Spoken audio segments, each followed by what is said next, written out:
term that came in the early 60s. Before that, and even now, actually, a very popular way that the music industry works is that songwriters and singers are different people. So a record label will hire songwriters to write lyricists, what we call in Bollywood, and the singers are like people with talent, with a voice, and things like that. So singer-songwriters typically are neither the best writers out there, whatever best means, nor are they the best singers out there. But what I think makes the genre kind of interesting, at least to me, I like the genre, is that when you see a singer-songwriter perform or hear a singer-songwriter perform, there's a sense that the person who wrote this song is singing this song. So there's something possibly very real about that, and I really enjoy that experience. I think they, very often, if it's done well, they bring a certain emotion to it that's not possible when it's in that separated form. So I think that's cool. Yeah, I write songs, I play guitar, and I sing them. And as an engineer, I go to work. I work with a company that is into audio technology. And I think I'm exposed a great deal over there to the design process. So design typically requires a goal, and you want to get to some point. And you take this, it requires a process actually to sort of do a design and then get to that point. And in the work that I do in audio technology, it's fairly, there's not a lot to think about in terms of like the process. You know what to do, you imagine something, you try to make a model out of it, and you get there, the model works, then you implement it into the real world, and the real thing should. So there's all these things that are known. It's very almost cut and dry compared to what music is or what I imagined it to be. But recently my views on music and songs have started changing a little bit. There's definitely this whole magical and inspiration related thing that's there. But I feel like there's a lot more place for design or crafting, whatever you call it, than I used to earlier give it. So I've started thinking of it as there's this process of inspiration where you're kind of trying to get that initial idea out, like get it in, record it, and then there's this whole crafting thing that comes later, sort of a very workman-like approach very often that I get into. So I'd like to start this presentation with a quote, and this is by a guy that I really admire. I think Gautam knows him, I don't know if anyone knows. David Byrne of the Talking Heads. Okay, I saw a couple of nods. It's a long quote. But there's this book that he wrote called How Music Works, in which a lot of what I'm saying is. So I'll just read it out anyway, in case you can't. So it starts with him saying, I had an extremely slow dawning insight about creation. That insight is that context largely determines what is written, painted, sculpted, sung, or performed. That doesn't sound like much of an insight, but it's actually the opposite of conventional wisdom, which maintains that creation emerges out of some interior emotion, from an upwelling of passion or feeling, and that the creative urge will brook no accommodation, that it simply must find an outlet to be heard, read, or seen. The accepted narrative suggests that a classical composer gets a strange look in his or her eye and begins furiously scribbling a fully realized composition that couldn't exist in any other form. Or that a rock and roll singer is driven by his desire and demons and outbursts this amazing, perfectly shaped song that had to be 3 minutes and 12 seconds long. Nothing more and nothing less. This is the romantic notion of how creative work comes to be. But I think that the path of creation is almost 180 degrees from this model. I believe that we unconsciously and instinctively make work to fit pre-existing formats.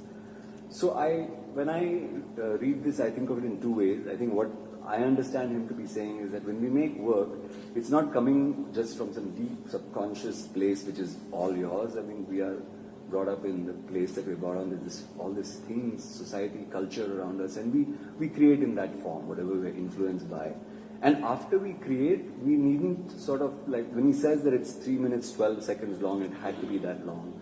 I think I also read it to be, it doesn't need to be like that. If you look at the song and think about it, rewrite it, it can change depending on how you interpret it post the first version of it, version 1.0. I'm an engineer. So I'm going to talk about two things. What I'm going to do is I'm also going to play a song of mine that I wrote last year, and I'm going to talk about what the first version was like, and then what I did and came to the second version. I'll play both for you. But before the whole crafting thing goes, I had a few different things but I'm going to cut some of this stuff short because I think we may not have time. I'm going to go straight to this. Inspiration, which is a bit like how do you catch the fish? A lot of people that I talk to feel like like artists are people who get inspiration. But I think possibly that artists are also people that have inspiration but also know how to catch it and put it down before it escapes. So you have to catch that fish before you can actually work on it. Jackson Browne, a singer-songwriter that I like, says it's about keeping yourself in the process every day so that when inspiration strikes, you have the tools to do something with it. So how are you going to recognize it, and are you fast enough to catch it and do something with it right there and then? I listen to music by other people and try to learn songs that I like. I haven't done that all my life. It's a new discovery. And I've started deconstructing. And deconstruction is just this process of, for me, removing the magic from the song. Because if I listen to a song that I like 100 times, I'm still not going to know anything about it because I'm too distracted by how much I like the song. So if I have to actually study it, I have to pull out the magic, which means I take out the music and I take out the poetry, and I might end up with something like this, which is a flowchart looking thing, which just the most mundane prose version of what is she saying in each verse and how does it flow, and then I get a sense of why I actually liked it. I discover things that I didn't when I was too busy liking the song. I'm not going to go into this right now. The other thing is I have my books and pencils with me all the time, and eraser. Eraser was a good discovery of 2014 for me. I keep lists of things like words, phrases. So whenever I feel like I'm thinking or feeling something, I try to write it down and get it down. Sometimes it's just a set of words that I like. I say, hey, I want to use this. So I have one page or 3 pages actually, which are about words I like. At some point I'd like to use this word in a song. There are also just like couplets and very often like long-winded essays to myself about just emotional outpourings, so to speak. At this point, none of this stuff is a song yet. It's just I'm just documenting and hoping that it comes useful at some point. The process of a song actually taking off for me usually happens because I play my instrument every day. I try to play it every day now, and I'm taking lessons too now, so I have to practice scales and whatnot. I'm also trying to learn other people's songs. And when one of these two things is happening and when something interesting happens, sometimes I migrate. So I'm practicing something, but it actually makes me do something else. And I say, hey, this is interesting. And then I go to a different place and say, hey, I have 1 more hour, so I can do this for about half an hour. And I allow myself to go to that place. And then it's very repetitive. Music practice is often all about repetition.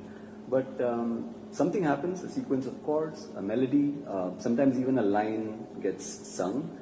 And that's usually the start of a song for me. A guy named Harry Nilsson, I don't know if any of you know him, but he's the songwriter that I like from the 70s. He made an interesting observation. He said that this first thing that happens is usually the chorus in a song. And I thought that was really interesting. And I realized that that's true. Because a chorus has a way of being repetitive. It's like a motif in a song. It keeps coming back and sometimes gets recontextualized by the verse. The verse is like a poetic stanza that similar music, but the lyrics keep changing, and you try to tell the story through the verses, but you keep interspersing a chorus that is repetitive, but now acquires different meaning on each occasion. So he said the chorus often comes first. So when I get that, I say, okay, there's something going on here. I'm not sure what it is, so I start looking. This is when the book comes into use. I look back, I start finding things, and I start writing. I take a sentence, take off from there, and pretty quick, usually within a day or two maybe, like there will be a song there of some form, version 1.0. And I say, okay, so then I'm very happy, there's a song, and now I can play it, I can sing it. But then after this is the work. So I'll give you a sense of, where am I? Okay. So I'll give you a sense of how I started this one song. It's I called it Mona Lisa, now that the name has changed, but it was something like this.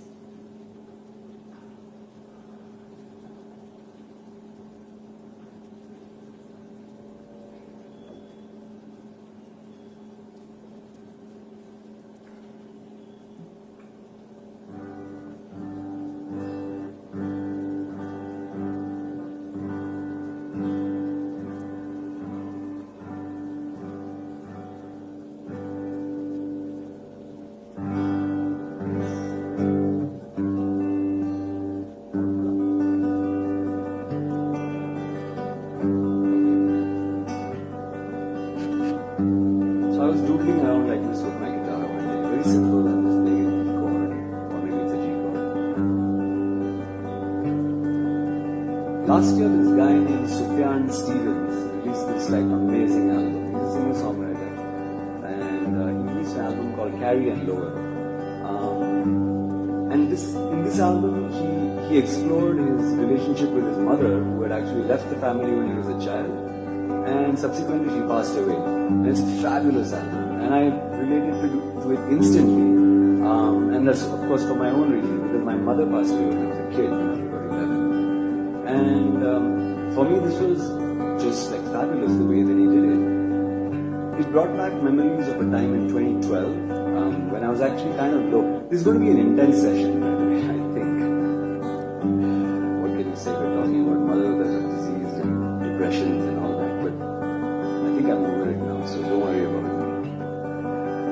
In 2012, I was pretty depressed, and I sort of felt as though like I had not dealt with my mother's death at all, and I started thinking like this is the reason for it. So I have to this like sort of strange call to go back home and reconnect and find her, whatever that means. So I went back home.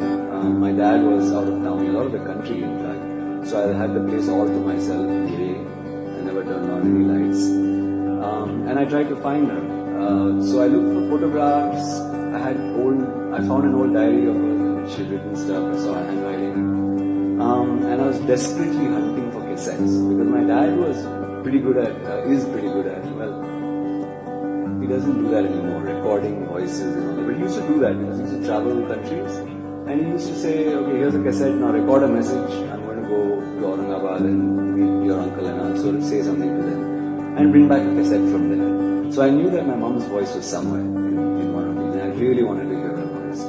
So I went back and I was having this crazy time. Crazy time, 1 week, 2 weeks. And I got through that and I subsequently recovered. I started doing music for theatre and all kinds of things. I was not really playing guitar at the time or writing songs. But when I heard this album last year by Sufjan Stevens, I was thinking, man, this is something. I could do something with this idea. And he had this one line in one of his songs, which is, he's talking to his mom. And he said something like, I just want to be near you. So while I was playing something like this, I think I just came up with like,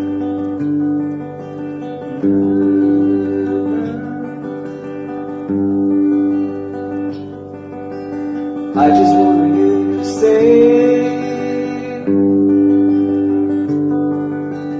I just want to hear your voice right when you sing that song.